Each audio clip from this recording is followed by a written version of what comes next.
And so today we've come to hear from Professor Ronald Coase. Professor Coase came to the law school in 1964.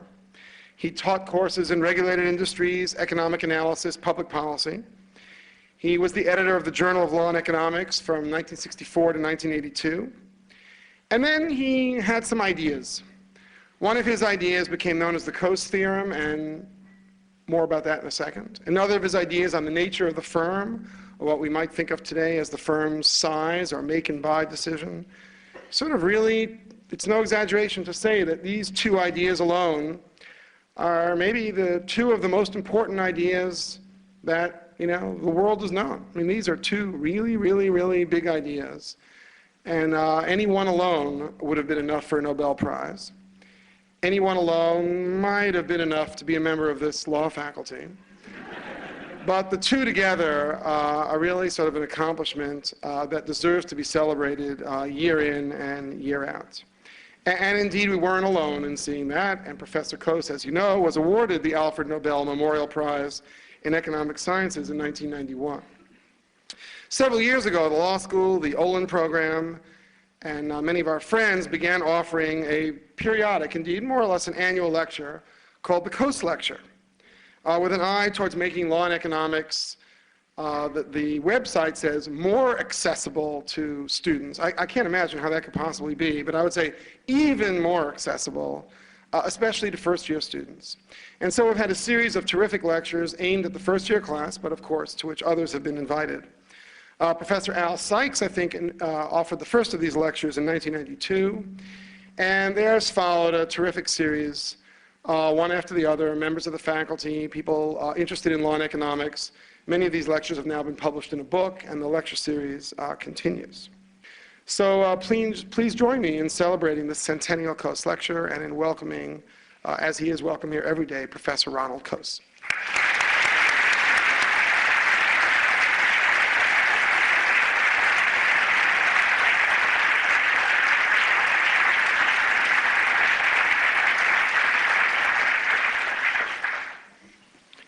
Thank you very much for that introduction. I'm very happy, for more reasons than one, to be able to participate in the centennial celebrations of the law school. Nonetheless, as the Dean indicated, it's a somewhat strange experience for me to be giving a Coase lecture. After all, any lecture I give is a Coase lecture. The situation is made more awkward since the ostensible purpose of this lecture series, at least in part, is to honor Ronald Coase. We are told to honor our mother and father, but there is no commitment to honor ourselves. Indeed, for most of us, it would be unnecessary.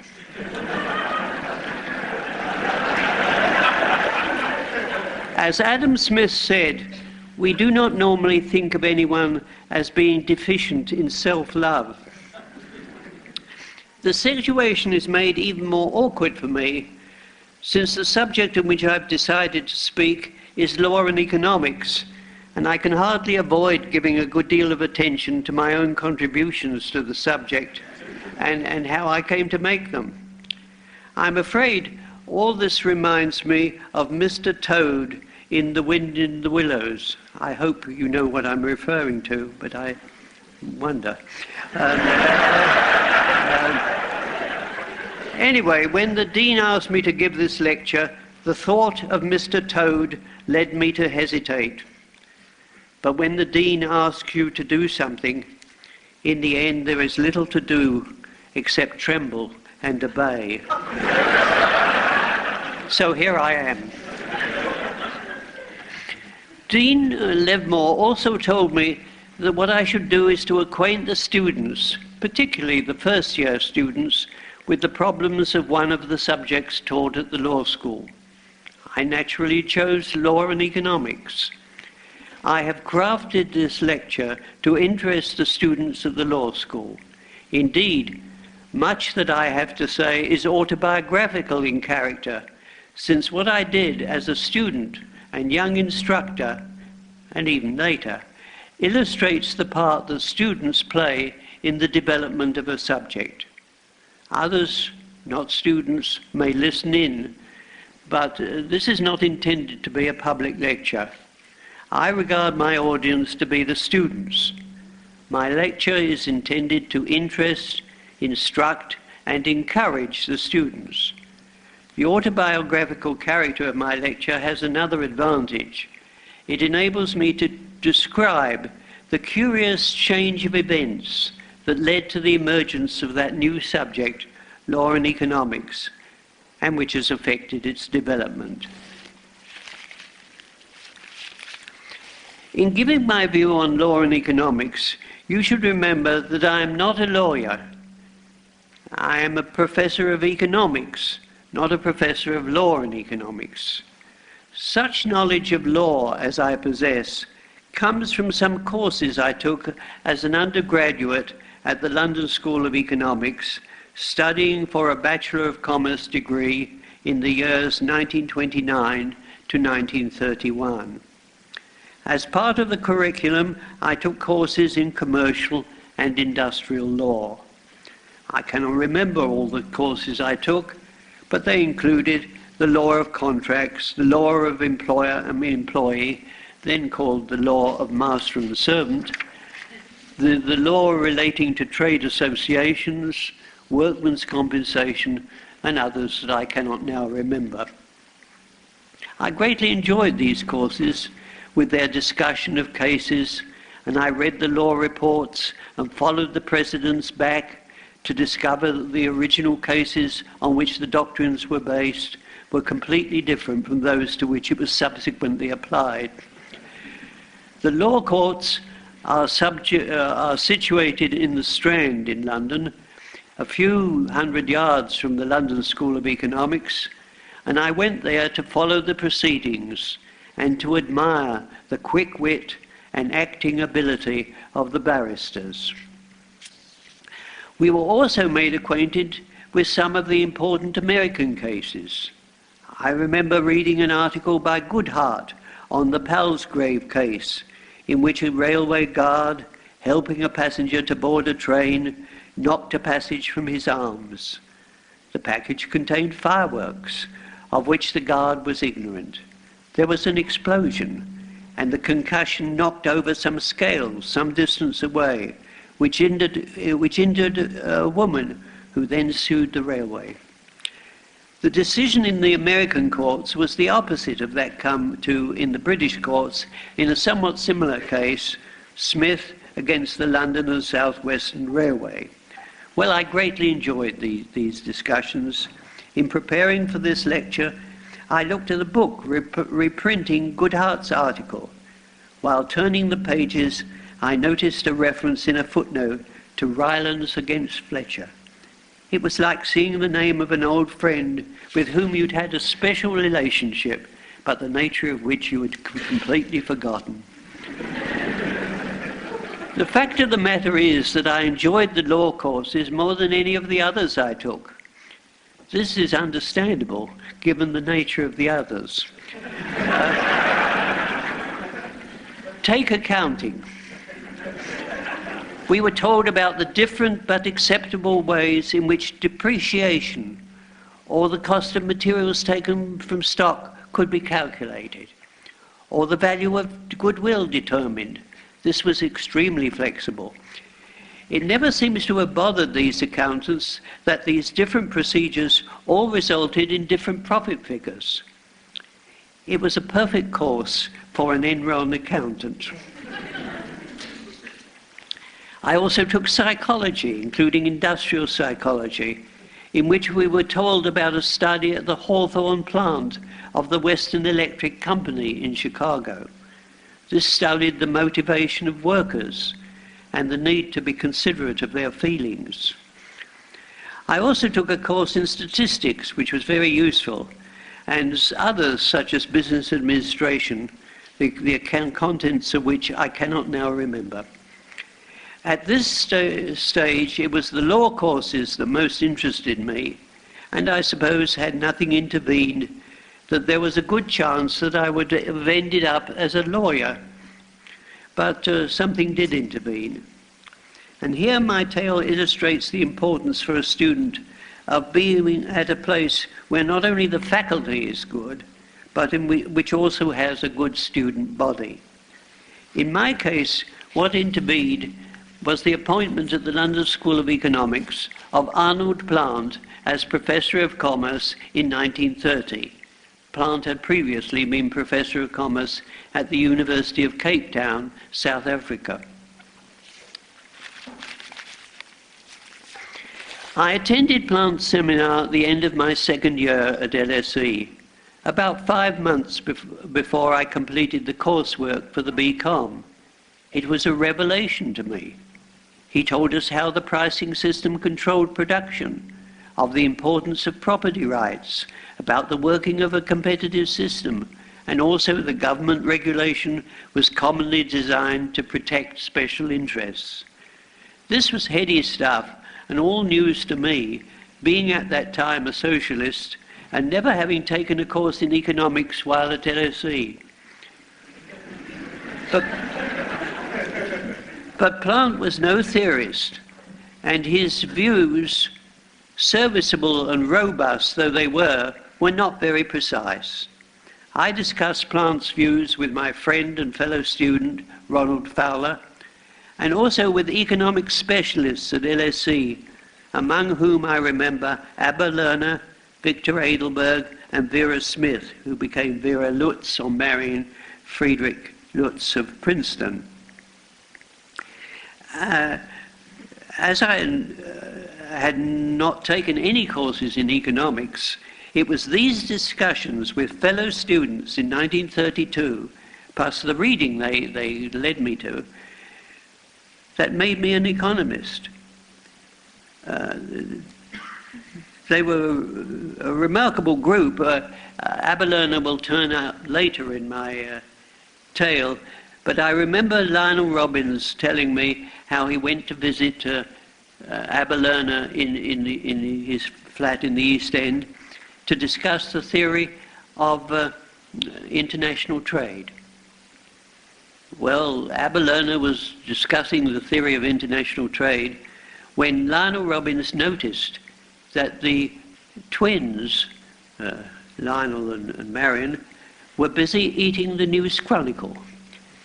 The sight of two children eating a newspaper rather disturbed Lionel, and he wasn't able to concentrate on the theory of international trade. Later on, the children brought up the News Chronicle, and Mrs. Lerner came in, tidied up things, and all this time, Abba was discussing the theory of international trade and was completely undisturbed by what was going on. He was a man devoted to economic theory.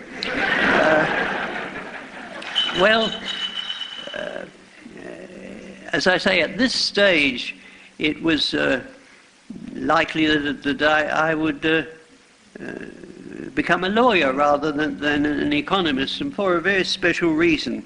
As it happened, I had passed the examinations of the University of London for the subjects taken in the first year while still at school, high school as it would be called here. As a result, since 3 years residence at the university were required before a degree could be granted, I had to continue in residence at LSE for another year before obtaining my degree. I decided to spend the additional year studying industrial law. However, no doubt as a result of Plant's influence, I was granted by the University of London a Sir Ernest Cassel travelling scholarship for the next year. I had been interested in the question of why industries were organised in different ways, and I decided to go to the United States to study this question, working under Plant's supervision, the requirement of residence at LSE being somewhat loosely interpreted. I could have chosen any country.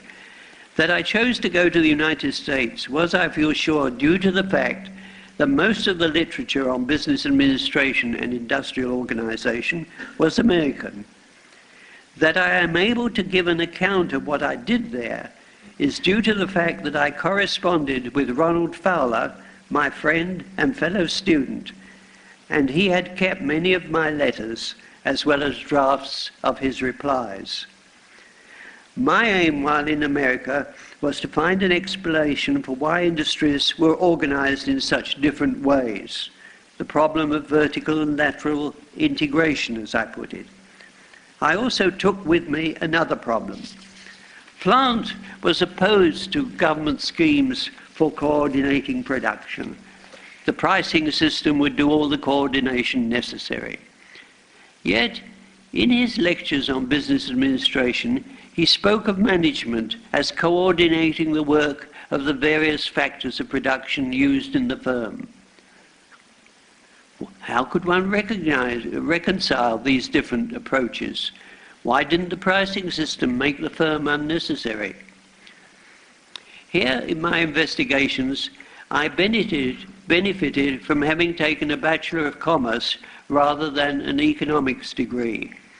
With all its faults, we did get acquainted with what went on in business in the real world. The result was that when I went to America, I did not spend most of my time visiting economists in American universities. Indeed, in one of my letters to Fowler, I refer to the views of academics as bilge. What I did was to visit factories and businesses and discuss with businessmen the problems that vex me. I could do this because of my BCom training. By the summer of 1932, I got the answer to my question. Why were some operations coordinated within the firm by management, while others came about as a result of market transactions? The pricing system, or use of the market, was not free. You had to find another partner to an exchange, negotiate with him, draw up contracts, monitor the performance, and so on. This was costly. It was the comparison of these costs, transaction costs as they have come to be called, with the costs of carrying out the same operations within the firm that determined which would be chosen. This was all very simple, but it had not been seen before, largely because the existence of firms had been taken for granted. The explicit introduction of the concept of transaction costs was also to play an important part in the analysis of the working of the economic system and in law and economics. But all this was to come many years later. When I returned from America, I was appointed an assistant lecturer at the Dundee School of Economics and Commerce, no doubt as a result of Arnold Plant's recommendations. I described the contents of my first lecture in a letter I wrote to Ronald Fowler. It was the first lecture in a course on the organization of the business unit. What we find there is the argument of the nature of the firm. I comment in my letter to Fowler, as it was a new approach, I think, to this subject, I was quite pleased with myself. One thing I can say is that I made it all up myself. As I said in my Stockholm lecture, I was then 21 and the sun never ceased to shine. In 1934, while still at Dundee, I completed the first draft of The Nature of the Firm, revised it in 1936 after I joined the economics department at LSE, and it was published in Economica in 1937. How it was received by my elders and betters is, I think, extremely instructive. On the day the article was published, on the way to lunch, the two professors of commerce, one of whom was Plant, congratulated me on the article, but never referred to it again. The professor of banking, whose name I suppress, said somewhat sarcastically that it smelled of the lamp, by which he meant that it was an academic exercise without real significance. Lionel Robbins, the head of the economics department, of which I was a member, never referred to the article ever, and neither did Hayek, although my relations with them was quite cordial. The only support I got was from my contemporaries, particularly from my friend Ronald Fowler and from Duncan Black, who had been the fellow assistant lecturer with me in Dundee. If this tale has any general significance, it is that new ideas are most likely to come from the young, who are also the group most likely to recognize the significance of those ideas. Professors like Plant may get you going and provide the essential support in the early stages, but once you get going, it is the interchange with your contemporaries that really matters. It is the interchange in a student body that is the cauldron of discovery. I now turn to the problem of social cost, where the tale is completely different, but the lesson to be drawn from it is much the same. When I was appointed an assistant lecturer at the London School of Economics in 1935, my teaching duties included giving a course on the economics of public utilities. I soon found that very little was known about the subject in Britain, and I began a series of historical studies of water, gas, electricity, the post office, and broadcasting to find out what the facts were. In 1950, my book, British Broadcasting, A Study in Monopoly, was published. In it, I explained how it was that broadcasting became a public monopoly, and I questioned the reasons advanced to justify it. I visited the United States in 1948 to find out how a commercial broadcasting system operated. Then, in 1951, I migrated to the United States and started a research project that I called The Political Economy of Broadcasting, based on experience in Britain, the United States, and Canada. The study was never completed, but I wrote a paper, the Federal Communications Commission, which in a curious way was the lead to the modern subject of law and economics.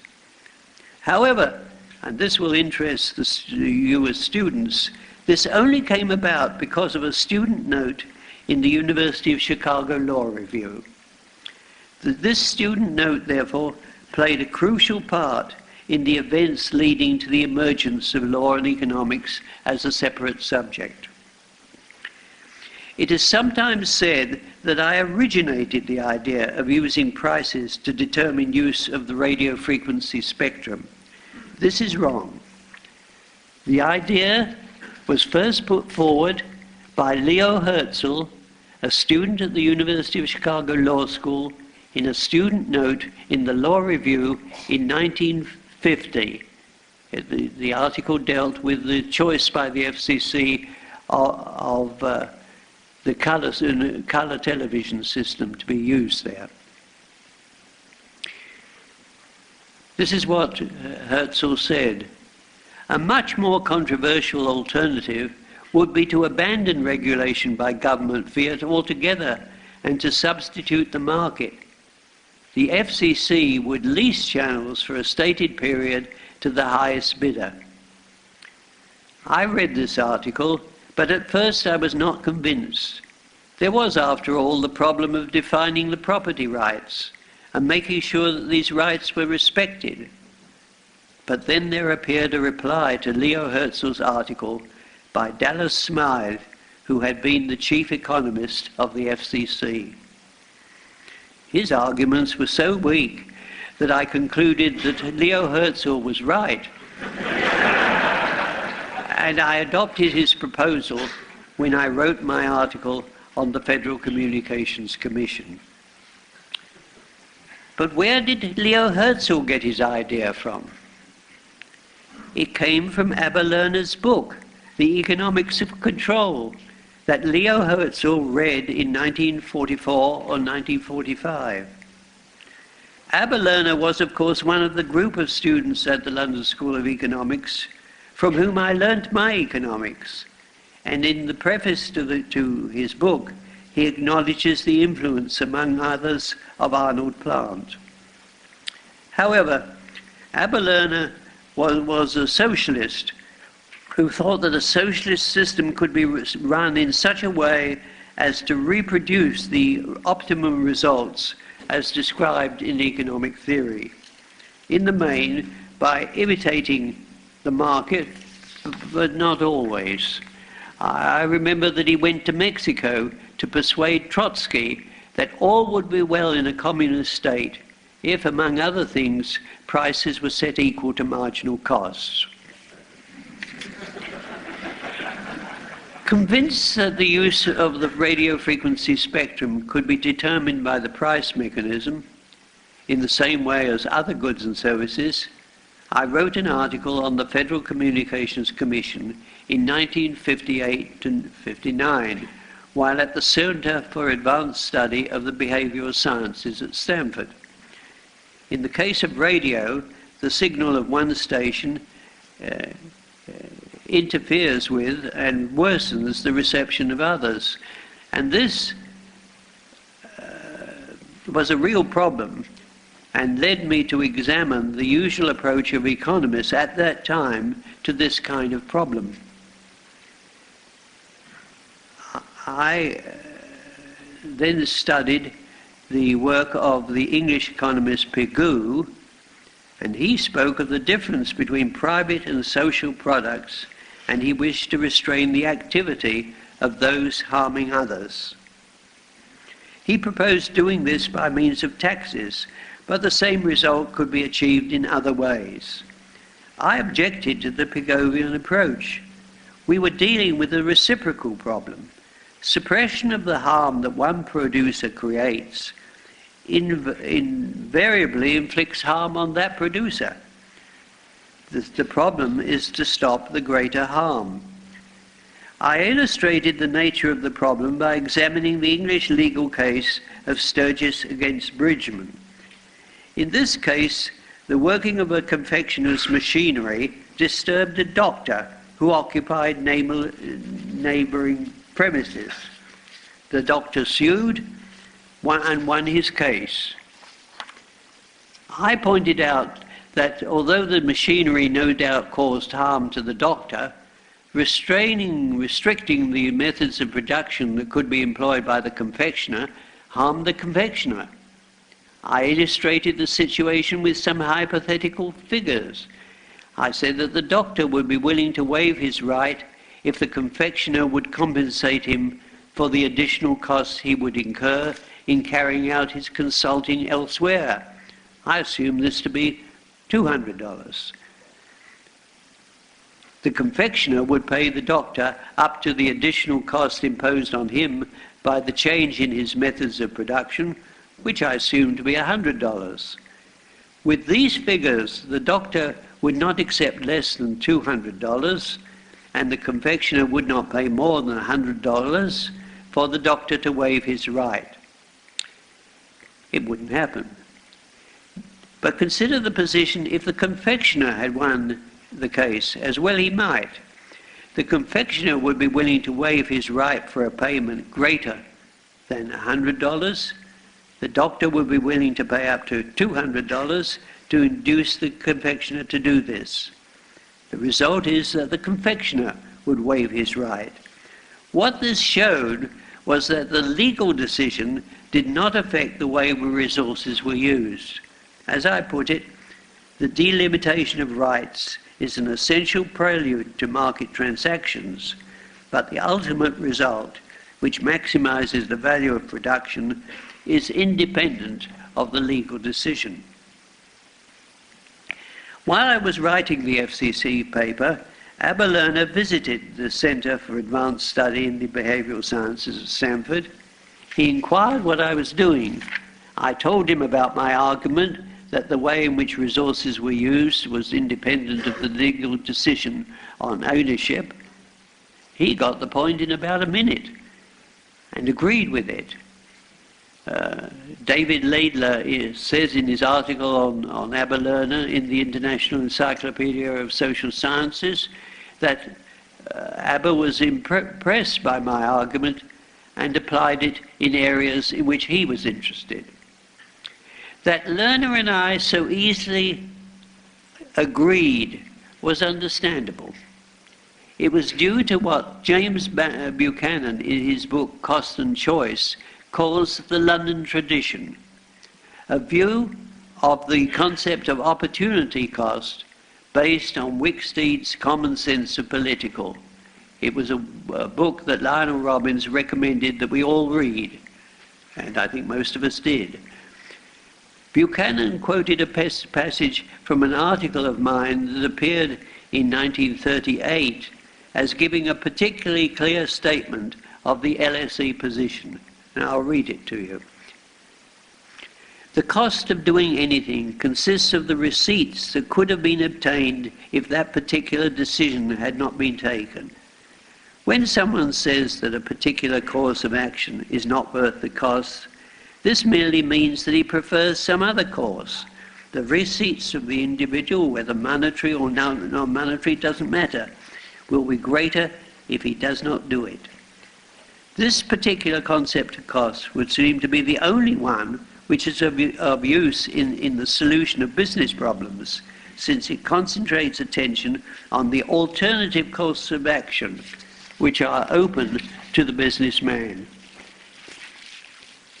Costs will only be covered if he chooses out of the various courses of action which seem open to him, that one which maximizes his profits.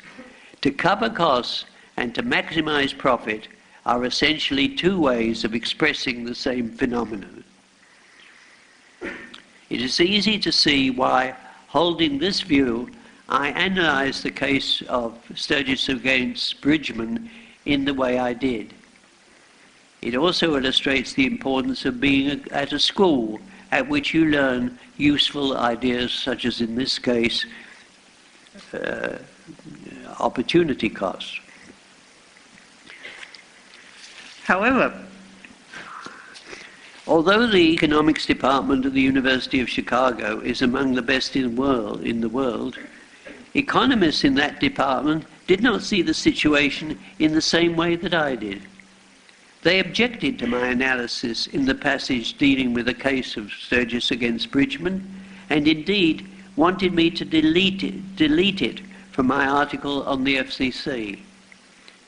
However, I held my ground, and the passage remained in the article as published.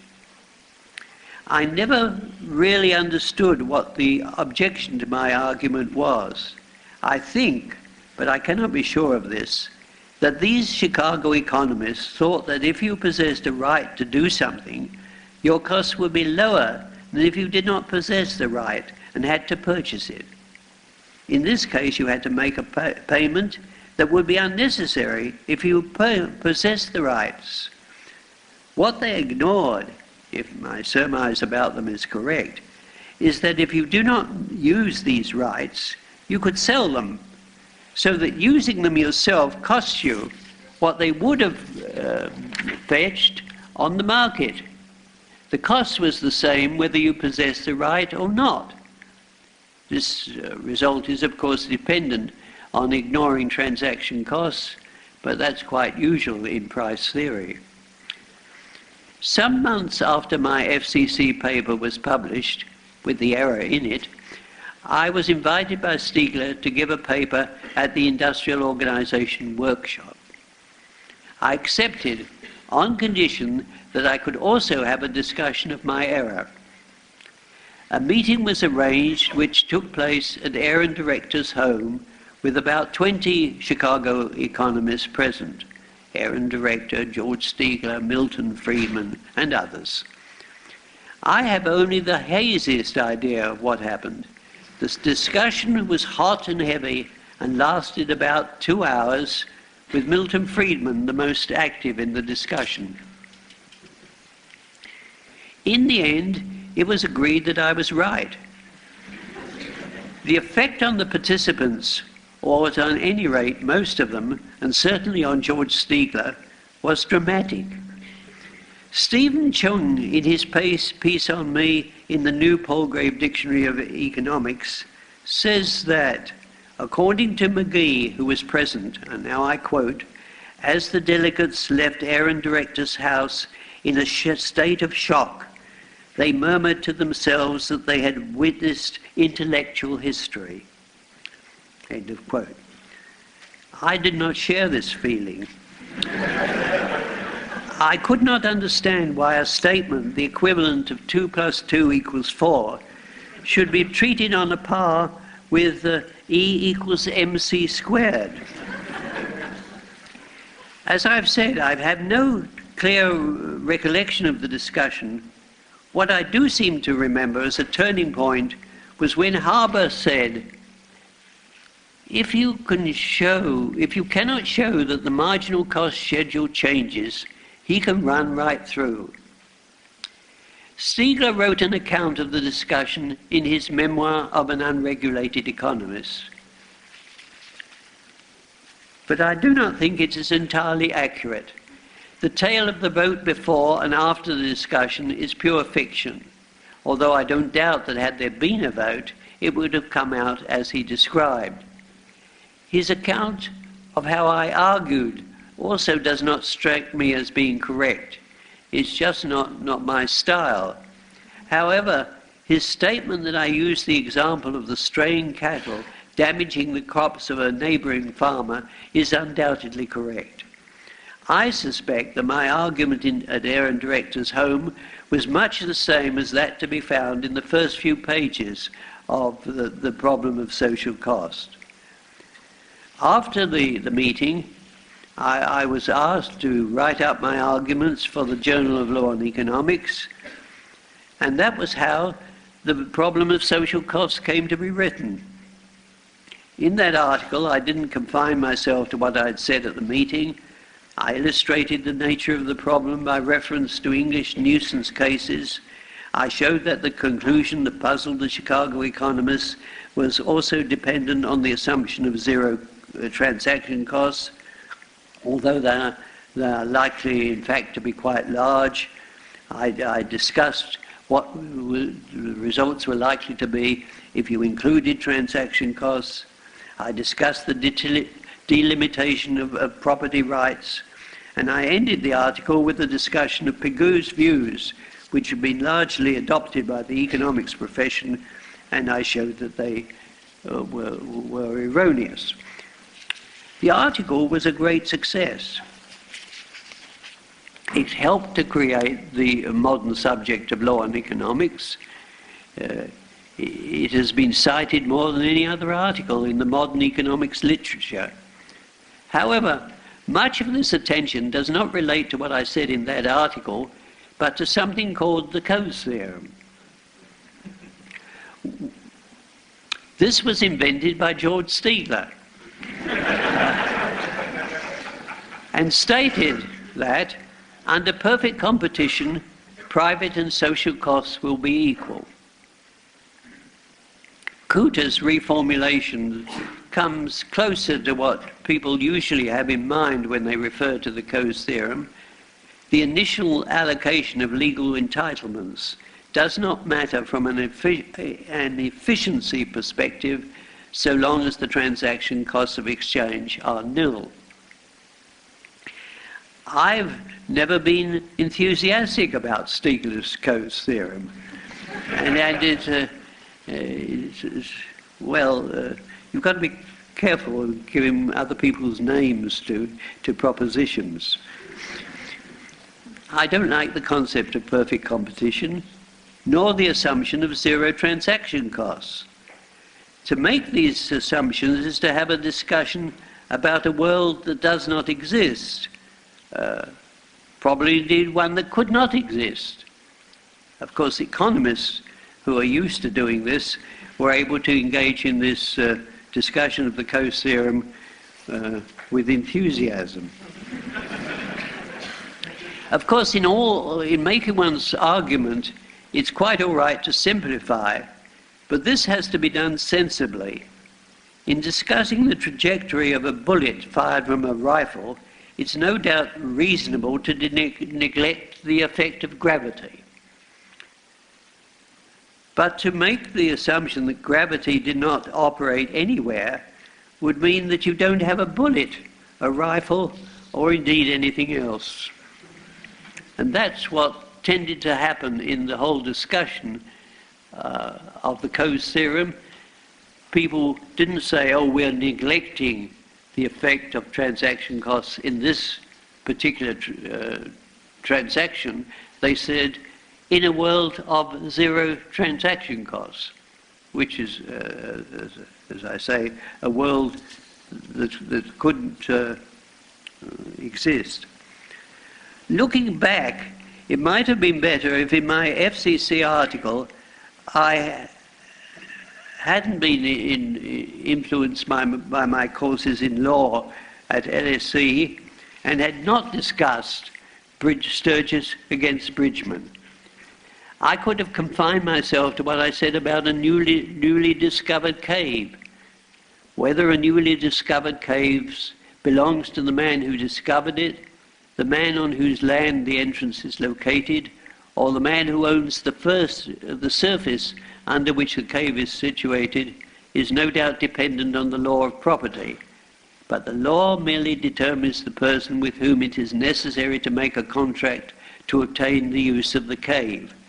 Whether the cave is used for storing bank records, as a natural gas reservoir, or for growing mushrooms depends not on the law of property, but on whether the bank, the natural gas corporation, or the mushroom concern will pay the most in order to be able to use the cave.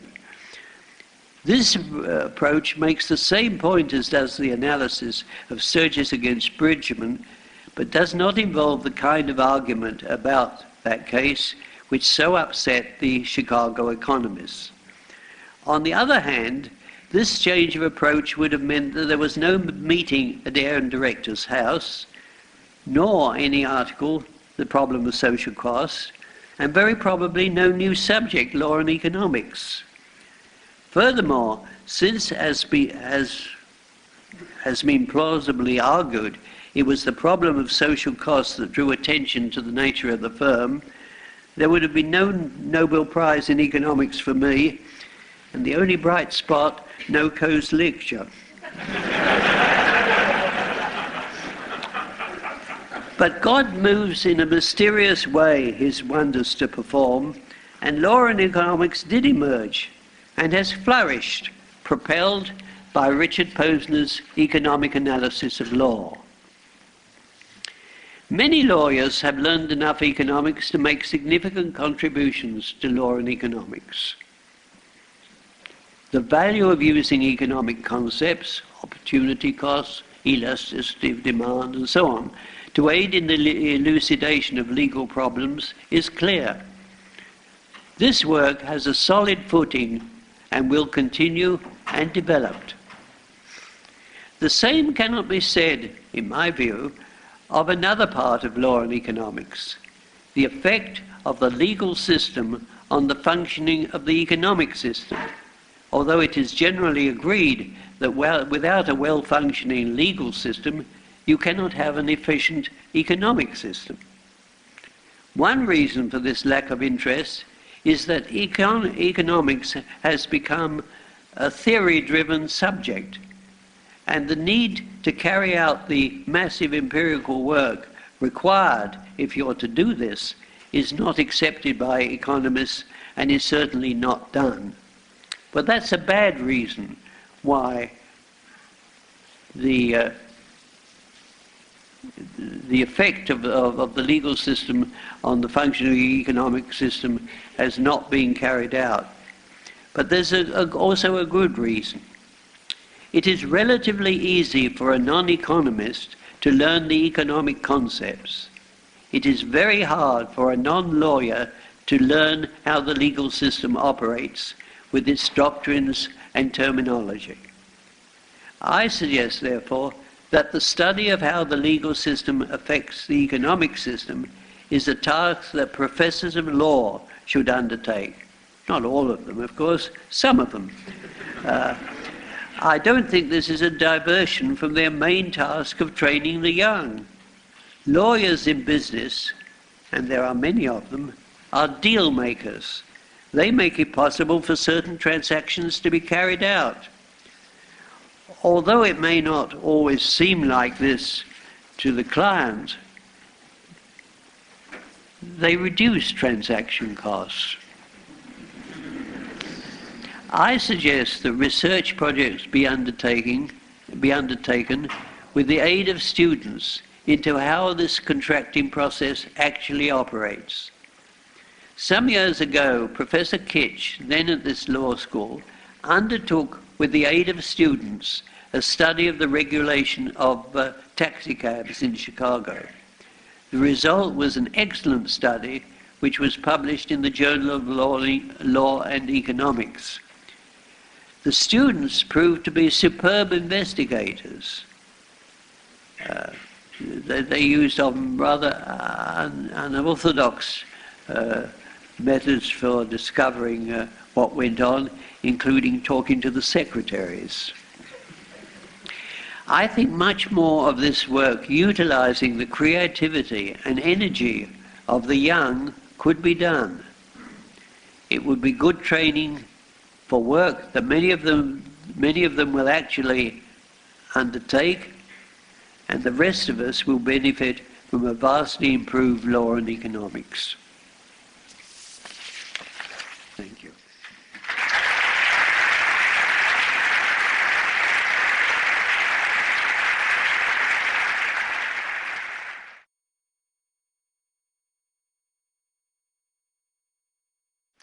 Well, thank you very much. The crowd speaks for itself. And now in the world of who wants to follow that, Professor Coase has agreed to answer a couple of questions before our reception.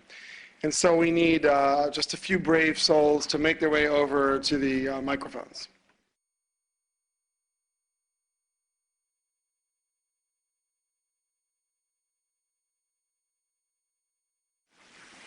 I don't think it's a question of methodology at all. It's a question simply of what economists are interested in doing. I would like them to do the empirical work first and then use their mathematics afterwards to analyze it, instead of starting off with the mathematics and looking around to find something which collaborates, whatever the word is. I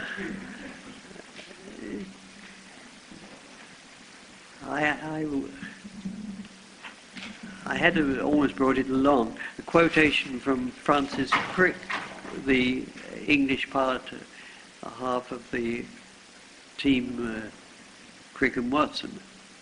And he says that it's very easy to do some elaborate mathematics, which seems to be confirmed by some of the experimental results, and then make a pronouncement, but it's likely to be of no value. And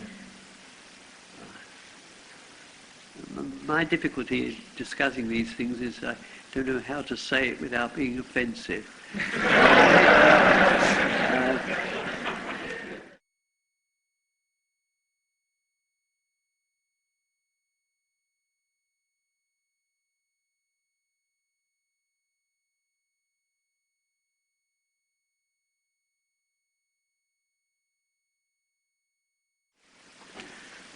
Well,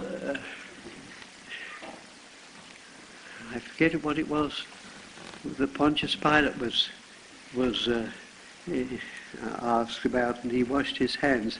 I regard the whole discussion of what is fair and what is just as being a discussion which has gone on a long time and will go on a long time and won't reach any conclusion. It's you know, you hear these sports figures who are going to be given $10 million and they say it isn't fair because someone else is getting 11. Well, you can go on doing that. The reason one can adopt these monetary measures and so on is that they give an answer. It's very important. Adam Smith said, why don't we choose the most worthy person to do these political jobs? The answer is that no one would be able to agree who was the most worthy person. So you have to do some other method. In his day, inheritance, member of the ruling family, or voting, or something else. But you have to have a mechanism for choosing which people can adopt. I don't think you can ever agree on what is fair.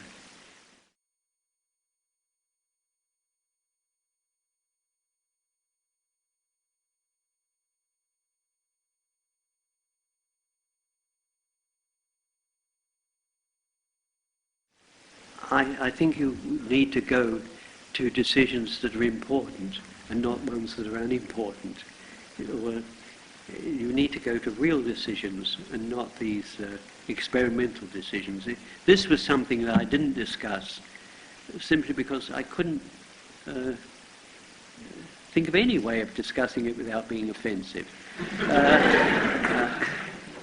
For example, in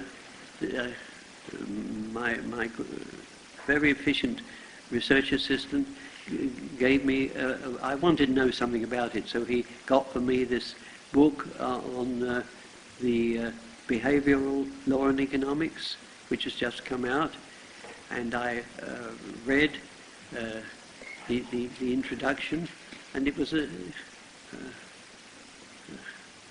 it slightly put me off what was going to come, because on page 2 I read that Ronald Coase was awarded the Nobel Prize for the Coase theorem,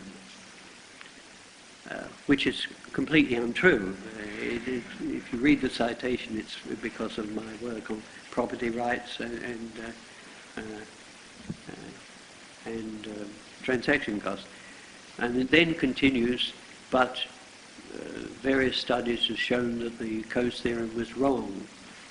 Well, that wiped me off the map, you said. And then I read, or not very carefully, read these articles, and none seemed to me to be dealing with important decisions. There's a lot of discussion about rationality. I don't know what bearing that has on the subject. A lot of discussion about rationality. Well, my view is that the people are stupid.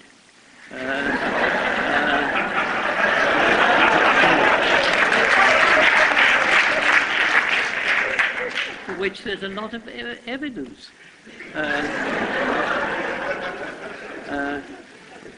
Now, I adopt, roughly speaking, Frank Knight's view. People are rational, also irrational. Now, when do you get irrationality? Well, I adopt the universal law of demand. When the price of being irrational is very high, people don't do much of it. When it's very low, they do a lot of it. You know, if you do something you're going to get killed, people, however irrational they are in their normal life, avoid it. I illustrate that in my writings by, I talked about people crossing a road to get to a restaurant on the other side of the road and have a sandwich. Well, the more dangerous this thoroughfare gets, the fewer people do it. The reason why we can, when dealing with business decisions, which is what I am interested in, you can assume that people are more or less rational, is if you're not, you're going to lose an awful lot of money and not be able to continue in your business. You know, to buy something for $10 and sell it for $5, it's certainly irrational On the other hand, you're not going to do it for long. And so, and that's true of all business decisions. The effect on the profit is fairly immediate and forces people to be rational. I don't think that businessmen are brighter than other people. It's just they're in a setting where if they don't look to covering their costs, as we put it, they go out of business. Well, thank you very, very much to all who came. Thank you very much to all who worked so hard to organize the event. And thank you so much to our great lecturer, Professor Ronald Coase.